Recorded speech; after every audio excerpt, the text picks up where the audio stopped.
Sumailalim naman po sa inspeksyon ng 5 milyong pisong road concreting project sa barangay Palua, Mangaldan, Pangasinan na nasa 95% complete na bagong itinakdang pagtatapos sa ikalawang linggo ng Pebrero. Ang proyektong may habang 485 meters ay sinimula noong Disyembre ng nakaraang taon at pinondohan sa ilalim po ng Local Government Support Fund Financial Assistance to Local Government Units Trust Fund. Isinagawa naman ang pagsusuri upang matiyak na nasusunod ang mga itinakdang pamantayan sa konstruksyon at masiguro ang tibay ng kalsada.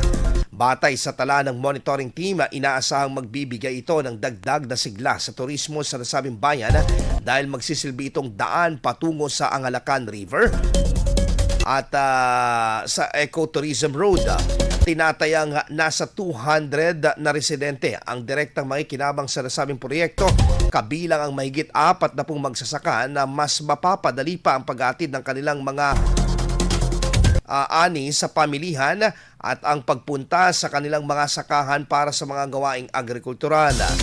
Nagdaos din ng exit conference ang monitoring team sa Palua Barangay Hall at sa Mangaldan Municipal Hall upang ilahad ang resulta ng kanilang inspeksyon at talakayin pa ang mga susunod na hakbang bago tuloy ang makumpleto ang nasabing proyekto.